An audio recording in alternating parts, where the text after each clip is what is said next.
dan juga narasumber kita pada siang hari ini.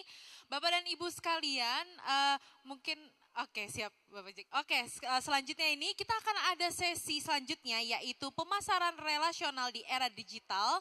Nah, tetapi Bapak dan Ibu jangan kemana-mana karena di sini di Jakarta Marketing Week kita memiliki banyak booth yang nggak kalah menariknya. Jadi di sini di depan Mosaic Walk itu juga banyak booth-booth seperti ada Nivea dan juga ada Yamaha yang bisa juga dicoba gitu ya untuk musik-musiknya. Tetapi mungkin sebelum kita mulai, kita akan menyaksikan dulu ya sesi selanjutnya yaitu pemasaran relasional di era digital yang akan dimoderatori oleh Bapak Jeki Musri. Silahkan.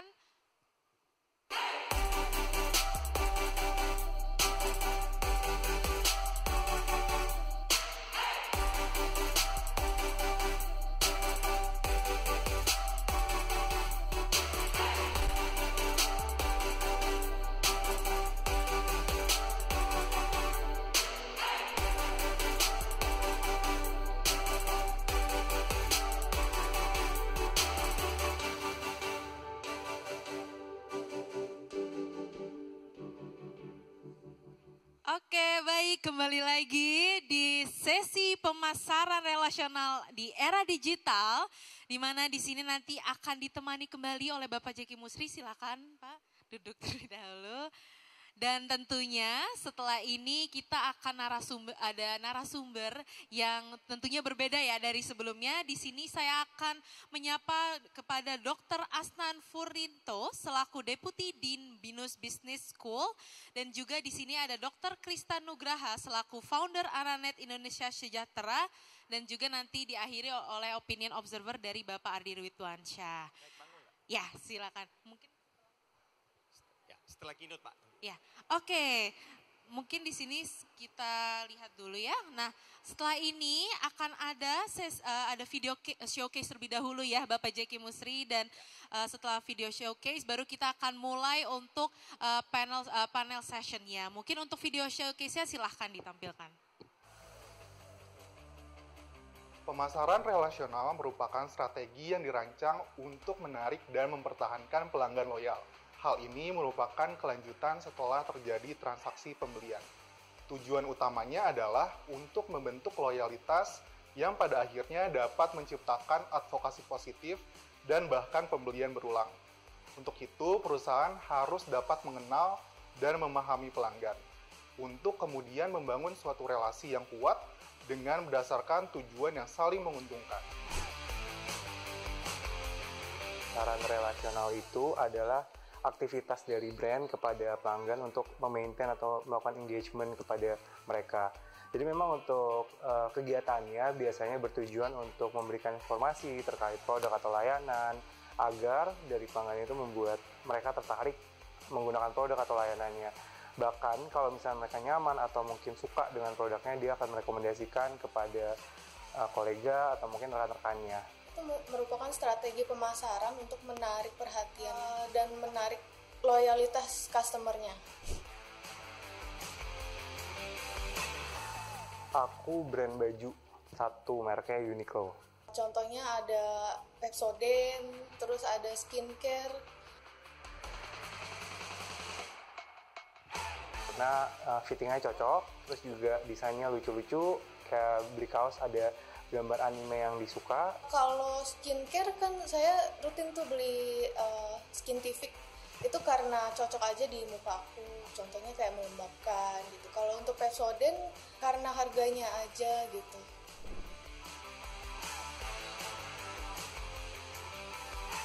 Jadi emang kalau aku lihat Uniqlo itu sering ngelakuin aktivitas-aktivitas kolaborasi sih sama brand-brand lain atau mungkin sama desainer lain sih lebih tepatnya. Jadi dari desainer itu biasanya itu kayak contohnya kayak Haring, terus juga ada banyak lagi. Kalau misalkan brand itu sebenarnya bukan brand baju tapi brand kayak anime, terus juga ada Disney dan sebagainya. Jadi unik-unik dari value yang ditawarkan, jadi bisa cross market juga. Dan promosinya yang aku dapat itu lebih ke promosi kalau misalkan aku download aplikasi dari Uniqlo itu dapat potongan harga 50.000 kalau nggak salah deh. Kalau Skintific sih banyak mas. Contohnya dia punya banyak acara juga. Waktu itu ada event di mall. Kalau Pepsodent saya kurang ikutin sih. Mungkin karena loyalitas, karena barangnya gampang diingat aja gitu.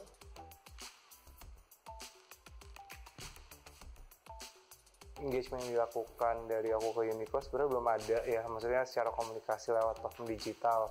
Tapi aku sering kalau misalkan mau beli baju itu lihat dulu aplikasinya, di mana stok yang ada, terus ukurannya dan sebagainya. Kalau saya berinteraksi melalui sosial media aja, terus melalui Shopee juga. Kalau misalkan Skintific tuh lagi ada promo-promo gitu, saya biasanya beli.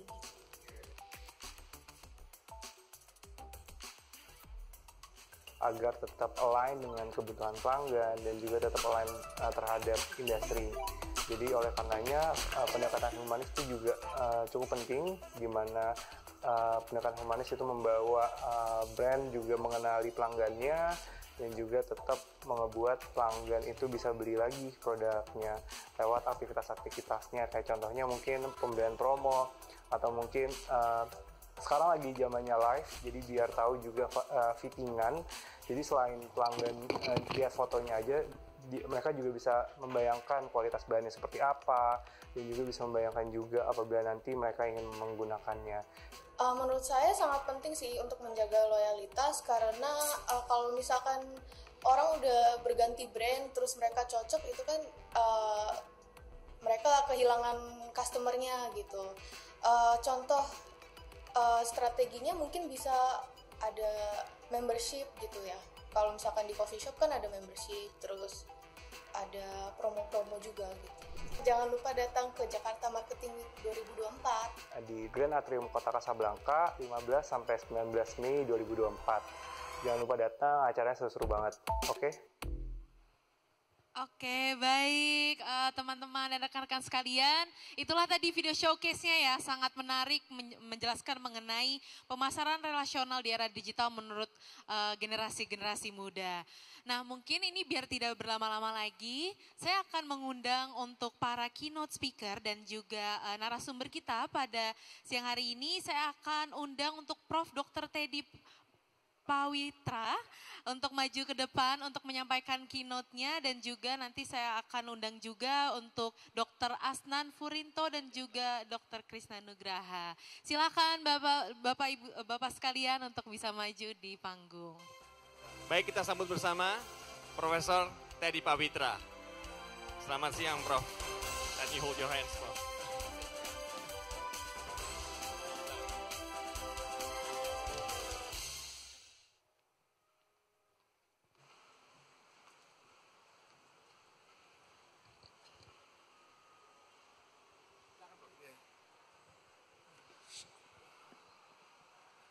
Selamat siang. Selamat datang di Jakarta Marketing Week. Saya hari ini Pak Jackie, saya ketemu dengan beberapa mahasiswa sehingga saya merasa kembali lagi di ruang kelas di UI. Ada beberapa mahasiswa yang saya ketemu barangkali sudah berapa puluh tahun lalu. 10 tahun yang lalu, Prof. Ya. Baiklah, saya ingin mengajak para hadirin hari ini untuk meneropong peran pemasaran relasional dalam era digital. Jadi mari kita meneropong sebentar. Kita sekarang sedang menghadapi perubahan yang sangat masif dan sekaligus menghadapi suatu ketidakpastian tadi seperti telah dijelaskan. Dalam hal ini tentu kita ingin bertanya bagaimana kita membangun hubungan relasional dalam rangka perubahan dan adanya apa yang dikatakan tadi ketidakpastian. Selanjutnya tentu kita ingin juga mengetahui mengenai tantangan dan mengenai peluang daripada membangun hubungan tadi di samping strategi untuk dapat kita membangun hubungan yang benar-benar menyederhanakan kehidupan kita. Nah, dalam hal ini kita sekarang sedang menghadapi apa yang disebut external contextual forces yang mempengaruhi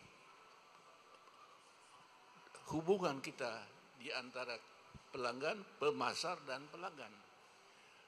External forces ini ternyata berbentuk antara lain ekonomi digital atau yang disebut era digital. Dalam hal ini kita tentu melihat bahwa era digital ini melihat bahwa pemasaran itu bersifat dinamis dan kontekstual. Artinya contextual forces yang berubah itu seperti ekonomi digital tadi itu menjadikan bahwa pemasaran itu berkembang sangat pesat. Adanya perkembangan yang sangat pesat ini menandakan bahwa kita sebagai pemasar harus juga mengikuti perkembangan ini. Pemasaran yang kita kenal berapa puluh tahun lalu sekarang setelah berubah. Di sini kita berpikir tentang pemasaran pada hari ini, disebut pemasaran adalah satu co-creation of value.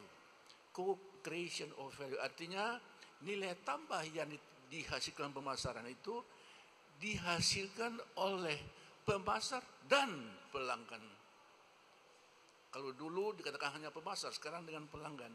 Nah, dalam co-creation of value ini kita berhadapan dengan disebut pertukaran transaksional dan yang kedua disebut pertukaran relasional.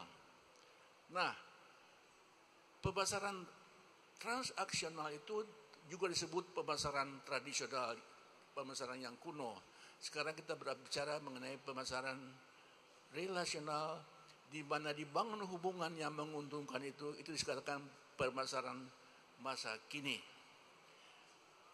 Adanya kedua paradigma ini menghasilkan tentu suatu pemikiran yang lebih baru dari pemasaran sehingga di sini dikatakan akan menghasilkan keunggulan daya saing, sustainable competitive advantage, sehingga kita juga harus dapat melihat ini dalam rangka bagaimana kita merevitalisasi hubungan dengan pelanggan. Artinya di sini strategi menyangkut hal yang sangat penting. Nah, di sini dalam rangka disebut CRM, Customer Relationship Management, atau saya sebut sebagai bahasa Indonesia manajemen hubungan pelanggan, itu menjadi hal yang penting adalah teknologi informasi. Seperti adanya internet, adanya social media, adanya digital devices yang seluruhnya itu dengan adanya artificial intelligence menjadi pemasaran digital atau disebut juga dengan pemasaran e-commerce. Nah, dalam hal ini kita dalam hal berbincang-bincang mengenai peran pemasaran relasional ini, kita tentu berhadapan dengan tidak hanya peluang tapi juga tantangan. Tantangan misalnya kita belum tahu bagaimana bentuknya yang baik. Sekarang ini pemasaran relasional itu disamakan dengan bagaimana supaya pelanggan itu bertekuk lutut. Itu bukan pemasaran relasional tapi pemasaran transaksional atau jual putus. Oleh karena itu dalam hal membahas tentang pemasaran relasional ini, kita itu harus dapat menyesuaikan diri secara terus-menerus atau istilah tadi disebut sustainability. Nah, di sini kita tentu berhadapan dengan tantangan, karena tantangan tadi kita banyak yang belum mengetahui, ada beberapa persyaratan untuk penerapan yang tidak dapat diterapkan, tapi yang penting di sini adalah apa yang disebut mengenai strategi untuk bagaimana kita membangun hubungan rasional. di dalam membangun hubungan nasional tadi, kita tentu harus membedakan apa yang disebut different strategies for different customer. Nah, di sini ada yang disebut strategi multi segmen pasar, ada disebut multi petaruh pasar. Petaruh itu saya terjemahkan dari istilah stakeholder, saya terjemahkan menjadi petaruh. Di sini tentu dapat kita katakan bahwa misalnya tertiary retensi itu sangat penting. Yang penting kita pahami bahwa dalam merumuskan strategi itu kita harus mendasarkan pada apa yang disebut value based strategies, bukan pada face strategies, tapi value based strategies.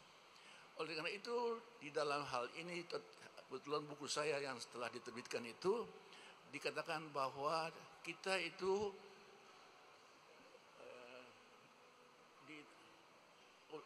gak ditayangkan ya.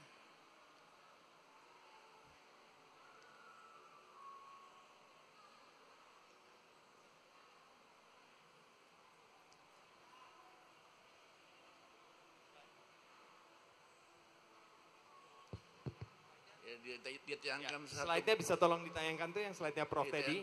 Silakan. Ditayangkan. Ya, ya Prof. Nah, Prof.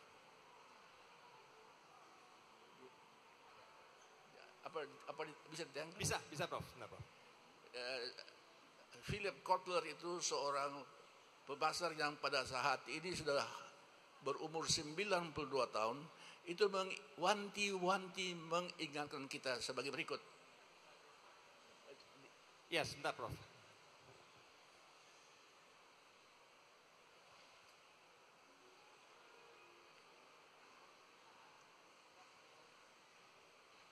Ya. Nah, ini. You can learn marketing in a week. You can learn marketing in a week, but it takes a lifetime to master. After 50 years of teaching marketing, I'm still trying to master it.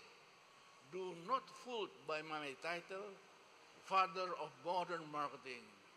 If I stop following the latest development and ideas, my marketing knowledge will quickly lose value. Jadi marilah kita tetap memudakhirkan diri, terus belajar supaya kita tetap memiliki competitive advantage dalam bidang pemasaran. Terima kasih. Terima kasih. Tepuk tangan untuk Prof Teddy Pawitra. Saya mohon tetap ada di panggung. Prof, saya ingin menyerahkan sekadar token of appreciation untuk Prof Teddy. Sebentar Prof. By the way, ini buku yang ditulis oleh Prof Teddy. Dan yang membantu adalah Prof Asnan di situ. Silakan berdiri Prof Asnan, tepuk tangan untuk beliau. Oke, sebentar Prof. Saya mau memberikan token of appreciation.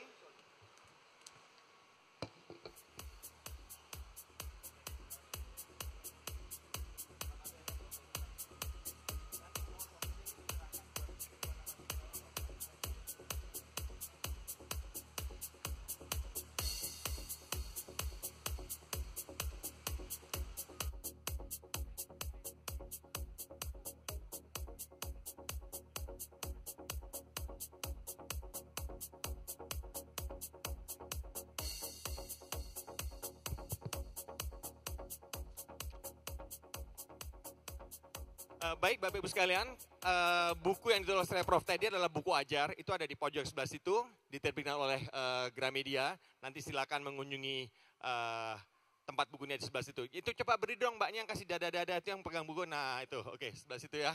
Oke. Baik, tanpa berlama-lama lagi, saya akan mengundang dua narasumber berikutnya. Yaitu Profesor Asnan Furinto, beliau adalah Deputy Dean Business School. Tepuk tangan buat Prof Asnan, silakan. Dan satu lagi adalah Dr. Krisna Nugraha, founder Aranet Indonesia Sejahtera. Tepuk tangan untuk Pak Krisna, silakan Prof, silakan.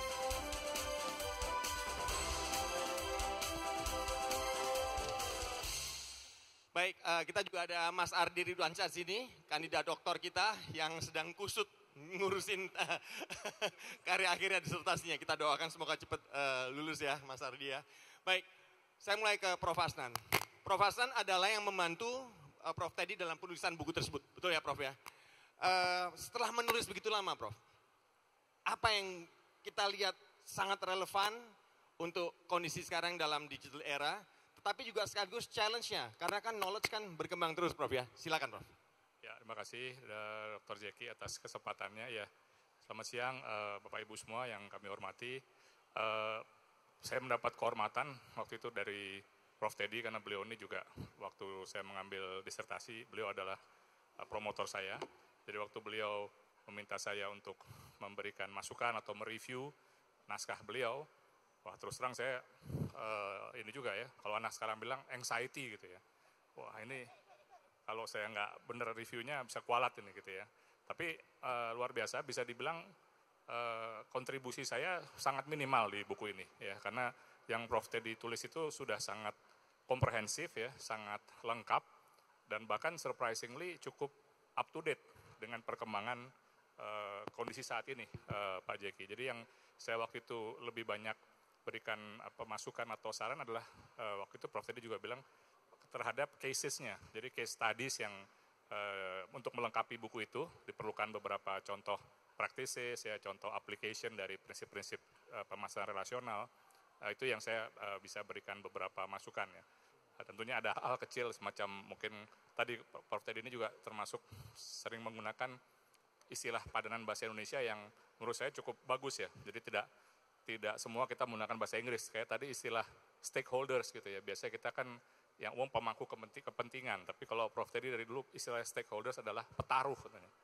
Ya, jadi orang yang mempertaruh, karena stake itu kan taruhan ya, gitu. Jadi itu hal kecil yang juga saya berikan sedikit kontribusi. Jadi itu yang saya lihat kekuatan dari buku itu adalah benar-benar perpaduan dari elaborasi konsep dalam dunia pemasaran, khususnya pemasaran relasional, dan aplikasi dan relevansinya dengan dunia saat ini. Demikian, jadi Pak. buku ini satu sangat relevan, kedua aplikatif gitu ya Prof ya.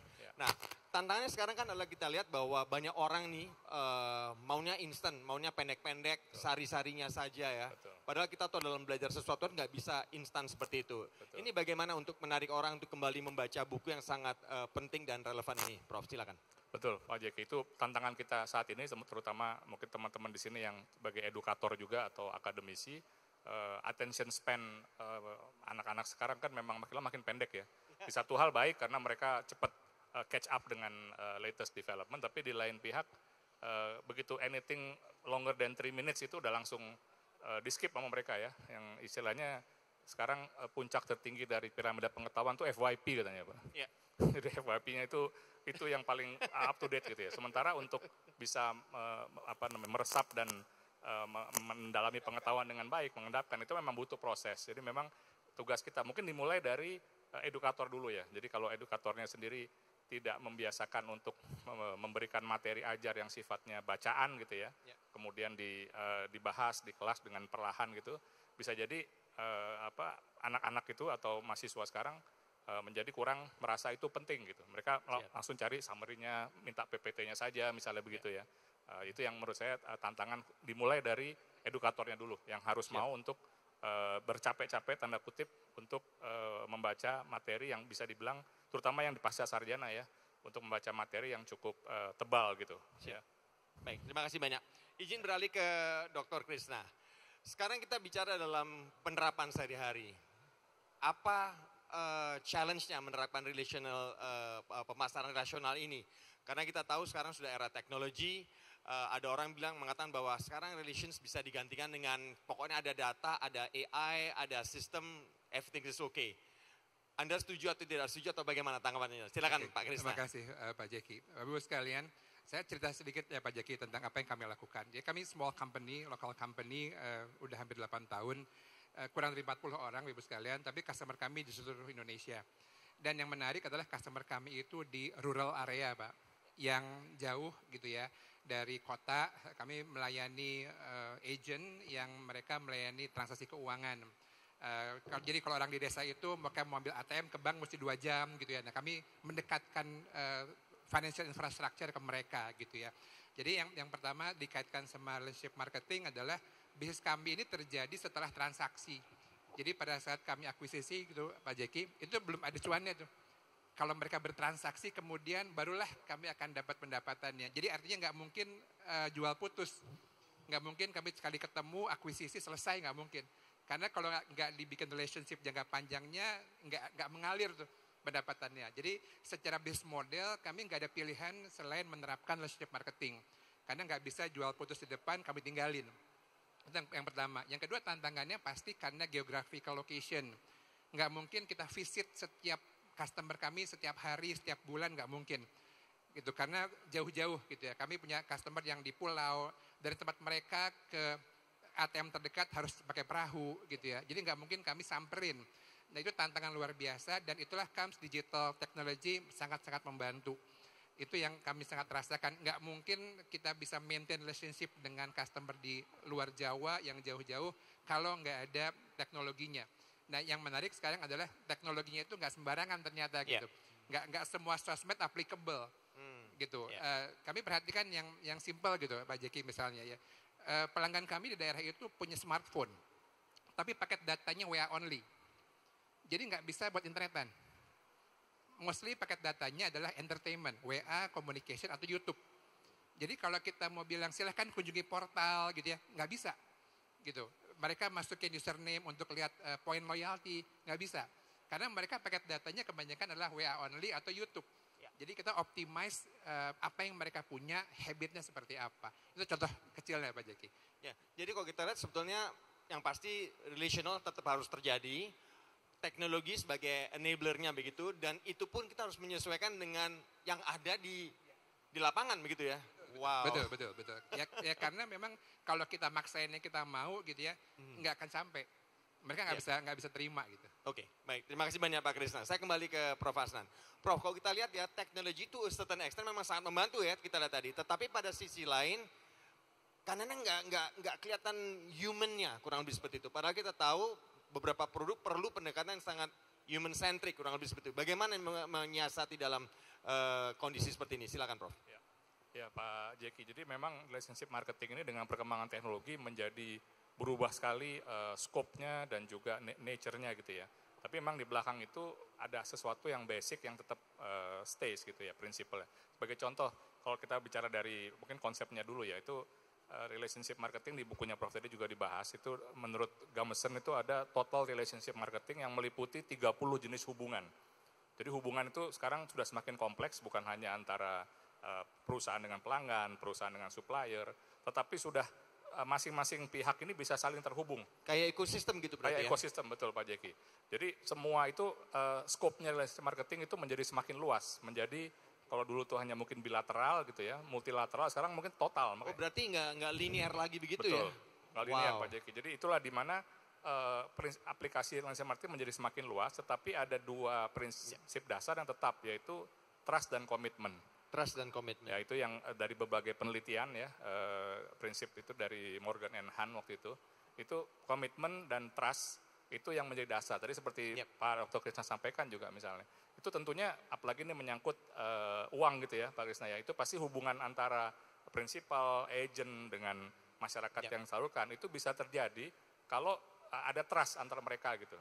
Jadi teknologi ini sebagai penunjang, sebagai istilahnya titik tumpunya gitu ya. Tetapi pada prakteknya kalau tidak dibarengi dengan trust antar pihak yang terlibat dan komitmen, tentunya akan banyak terjadi fraud ya, banyak terjadi hal-hal yang akhirnya merusak prinsip bisnis itu sendiri gitu Pak. Siap. Terima kasih banyak Prof. Asnan. Saya kembali ke Pak Krisna.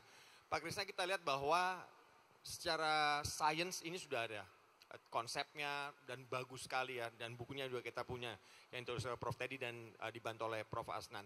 Sekarang bagaimana menularkan mindset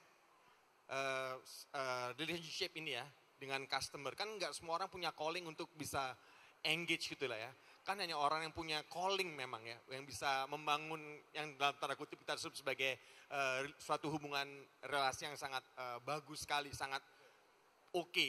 Ini bagaimana menseleksi orangnya, atau mungkin kalau orang yang kurang mau bagaimana menginstil mindset seperti ini, apa challenge-nya nih di lapangan? Iya Pak Jeki, jadi ada beberapa aspek gitu ya. Yang pertama adalah kalau kita melihat hubungan dengan customer gitu. Saya selalu bilang ke teman-teman gitu ya, kita ngelihat mereka itu sebagai apa sih gitu ya. Kalau kita bicara adalah mereka target pasar, mereka beli gitu ya, maka berhenti itu Pak sampai situ. Okay. Tapi kalau kami kebetulan bangun value yang namanya best, okay. itu artinya kami bilang bahwa kita Okay. itu hadir untuk menjadikan customer kita pengusaha-pengusaha kecil. Oke. Jadi kaitannya bukan penjual pembeli, Enggak. vendor buyer, tapi lebih Enggak. biar partnering ya. Betul. Jadi Wow. kita mendorong supaya teman-teman sales gitu kan bilang jangan ngomongin berapa customer ya. Ada berapa pengusaha baru sih hari ini yang kamu hasilkan? Ada berapa partner baru yang kamu hasilkan gitu ya. Jadi dari situ ada mindset bahwa ini urusannya bukan jual beli. Yang pertama, yang kedua bisnis model yang kita ciptakan, bisnis modelnya memang kita rancang supaya terjadi hubungan jangka panjang. Berarti semacam co-creation berarti ya sama Betul, mereka ya? itu pasti Pak, karena feedback dari customer kami itu Oke. menjadi improvement produk berikutnya. Wow. Itu nggak bisa gitu. Dan Bapak Ibu sekalian kalau melayani customer yang di rural area itu completely unique, beda time zone, beda wilayah, beda suku, beda bahasa. Ya. Itu beda banget karakternya. Pak Krisna bisa jelasin nggak cerita lucu atau cerita menarik yang di lapangan yang benar-benar bikin geleng kepala dalam membangun relation ini? Macam-macam Pak. CS kami gitu ya.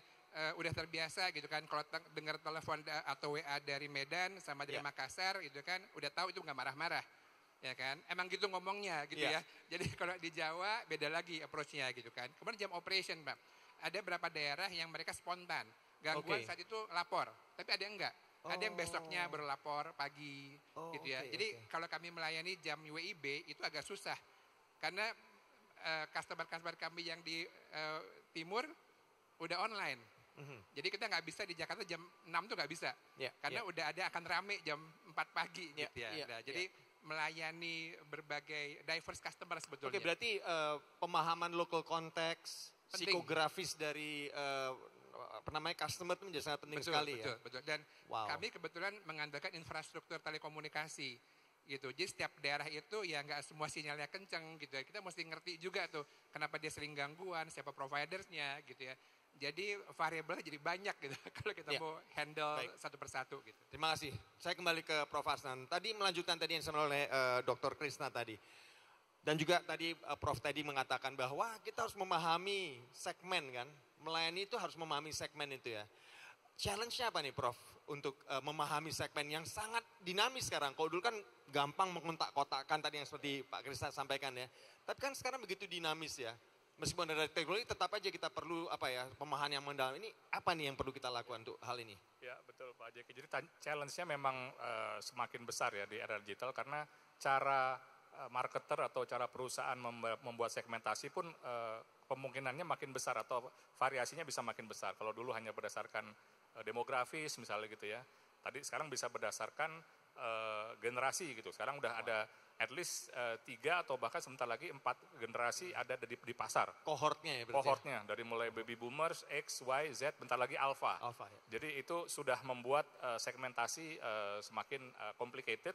Belum lagi dari sisi channel of communication ya yang omni channel. Nah, tetapi memang again prinsip dari marketing kan if you serve all people all the time, that means you don't do marketing gitu.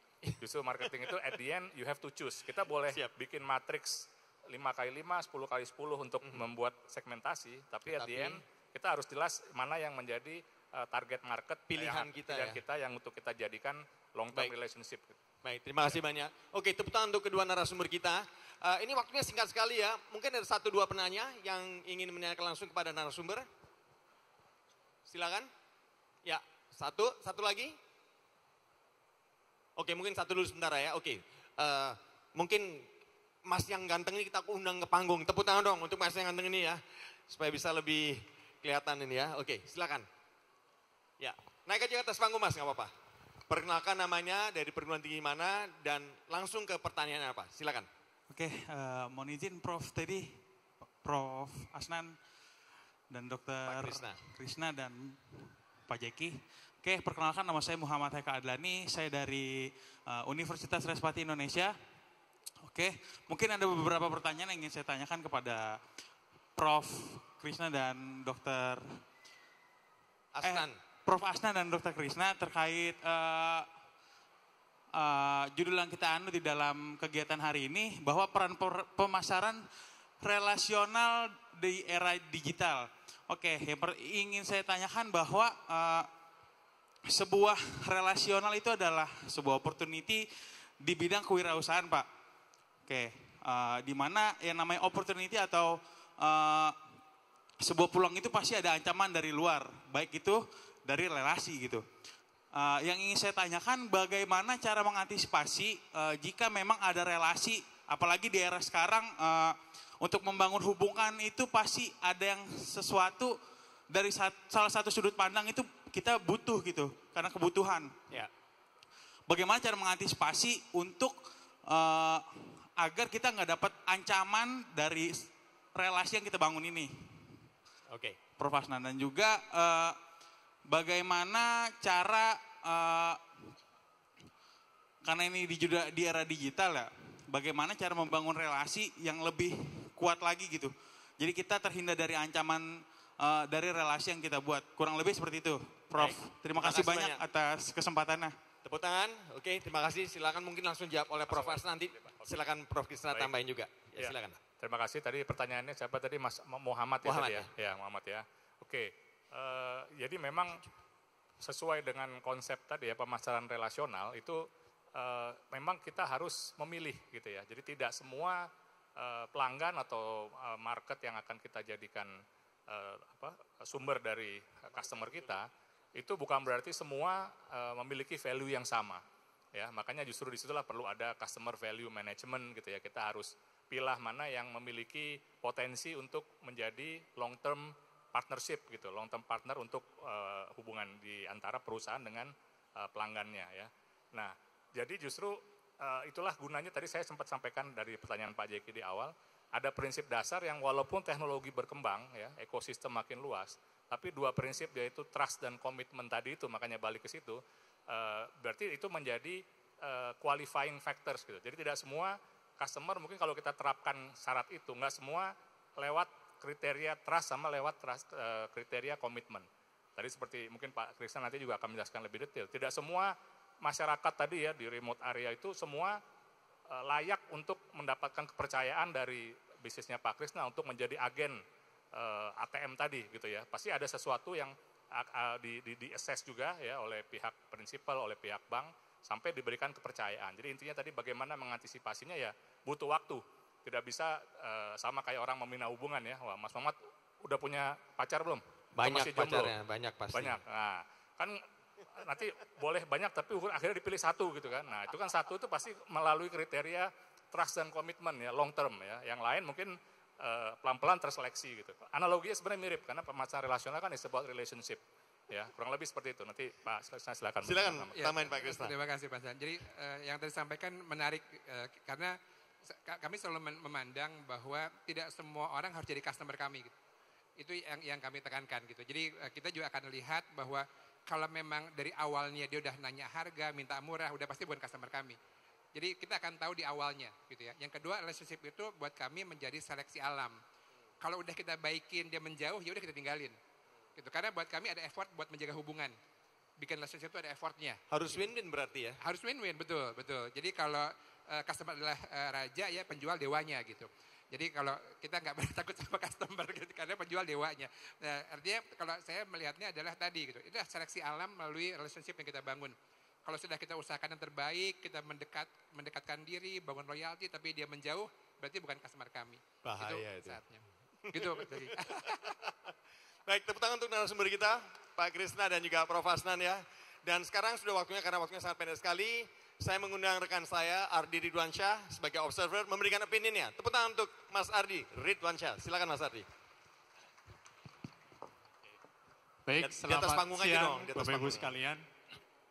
Tadi saya ingat Prof. Hamsal ketika berdiri di sini sebagai observer, Mas, tadi beliau bilang sebagai observer itu tugas berat. Saya di belakang langsung keringet dingin gitu. Selevel beliau aja ngomong tugas berat. Makanya kebetulan kan saya dari Banyuwangi. Kalau masih ingat pada saat ulang tahun HUT RI yang 2 tahun yang lalu kalau salah. Mungkin Bapak Ibu masih ingat ada penyanyi Banyuwangi muda ya, yang nyanyi diundang ke istana. Ada yang masih ingat lagunya? Ojo dibanding-banding ke, jadi jangan banding-bandingkan dengan Prof. Hamsal. Jadi kalau beliau-beliau ini begawan, saya cantrik saja Mas. Jadi kalau mungkin saya singkat saja karena tadi sudah dielaborasi beliau-beliau, Dr. Asnan, Dr. Krishna, dan Prof. Teddy tadi. Saya coret-coret Pak Jeki dari banyak catatan, saya baru sadar ternyata apa yang beliau sampaikan tadi sebenarnya mengelaborasi tema Jakarta Marketing Week tahun ini. Bahwa untuk creating impact ya, baik business impact, social impact, dan seterusnya, kuncinya human dan teknologi. Tadi Prof. Teddy sampaikan ketika bicara CRM misalnya, Customer Relationship Management, mau tidak mau sekarang pakai teknologi. Dr. Krishna sampaikan untuk create relationship dengan vendor-vendor yang ada di luar Jawa, kalau manual ya capek, teknologi penting. Tapi beliau juga mengingatkan harus yang human centric. Tadi Dr. Asnan menggarisbawahi kata kuncinya trust plus commitment. Jadi bukan hanya masalah teknologi tapi yang human centric sesuai dengan kebutuhan customer. Mungkin saya cerita sedikit, ada satu kasus, ada satu e-commerce Pak Jeki, dia melayani di desa. Kita pikir mungkin menarik ya, jadi dibilang orang-orang desa daripada jauh-jauh ke kota belanja, dijual di toko, mahal ongkosnya, mahal lalu biayanya juga ini buang waktu, dia bikin platform, jadi orang desa tinggal klik, nyampe. Tadi Pak Krishna cerita, banyak kendala teknologi kan, orang desa nggak bisa pakai smartphone, hanya bisa pakai WhatsApp. Sudah tertangani. Tapi ternyata gagal juga. Kenapa? Karena tidak human centric, tidak memahami sebenarnya apa yang dibutuhkan. Ternyata bagi sebagian orang desa tadi, momen mereka belanja ke kota itu bukan anxiety, bukan masalah. Justru itu waktunya jalan-jalan. Di teknologi menghilangkan kesempatan bapak-bapak untuk jalan-jalan ke kota gitu ya, bebas dari sementara dari ibu-ibunya di rumah gitu. Jadi itu yang teknologi yang harus human centric, yang kadangkala harus kita pahami agar tidak canggih-canggihan, tapi bagaimana teknologi tadi istilah Dr. Krishna yang bisa memanusiakan customer kita, bukan customer tapi partner. Itu saja mungkin Pak Jeki. Terima kasih. Baik, terima kasih. Tepuk tangan untuk Mas Adi Ridwansyah. Terima kasih. Bapak Ibu sekalian, kita sudah sampai pada akhir pada sesi ini ya. Jadi kalau kita lihat, relations itu penting banget. Dan itu adalah sebetulnya kalau kita lihat, nanti kita bicara dengan tim dari Bapak Ibu dari Ikatan Akuntansi Indonesia, itu adalah intangible. Yang sulit kita masukkan ke dalam balance sheet sebetulnya. Tapi itu menentukan performance dari perusahaan. Tadi dicontohkan oleh Dr. Krishna dengan sangat luar biasa sekali. Dan tadi Prof. Asnan juga mengatakan bahwa ada banyak sekali aspeknya. Problemnya adalah apa? Nggak semua bisa diterapkan kalau kita segmennya juga keliru. Memilih segmen, menentukan segmen, apa yang harus kita lakukan, itu terkait dengan sumber daya yang kita keluarkan untuk memaintain suatu relations. Terutama dengan customers.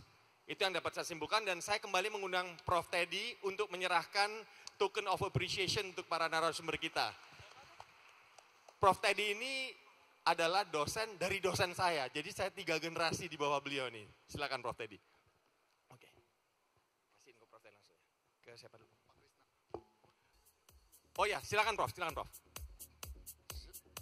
Sebelum menyerahkan ini, saya sebenarnya ada usul. Tadi pertanyaannya, sebaiknya Pak Dr. Jeki sebagai pimpinan Marketplace, sebaiknya adakan satu forum di mana mahasiswa S2 dan S3 dapat mengadakan satu interchange. Oke, siap. Nanti kita lakukan. Iya, nanti kita lakukan. Karena kalau bidas yang adakan kurang bagus. Siap. Tapi nanti kita lakukan. Ya, kita siap. Iya. Siap, Prof. Terima kasih atas usulnya, Prof. Iya. Ini mungkin Prof bisa serahkan ke Dr. Krishna dulu. Ya, silakan ke Dr. Krishna dulu. Ya.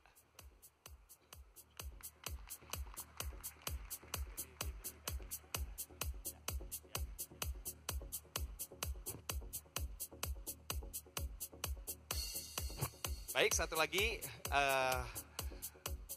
silakan untuk Prof. Asnan Furinto.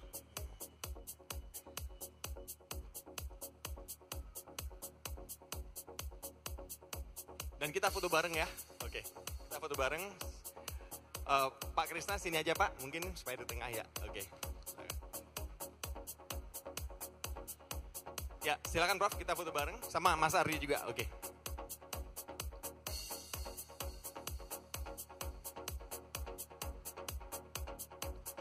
Oke, baik, terima kasih banyak Prof. Teddy, Pak Krishna, dan Prof. Asnan atas kehadirannya dan sharingnya dalam acara Jakarta Marketing Week.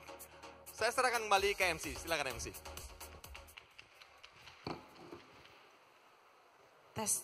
Oke, baik. Terima kasih Bapak Jeki dan juga narasumber kita pada sore hari ini. Teman-teman sekalian, itulah demikian sesi pemasaran relasional di era digital.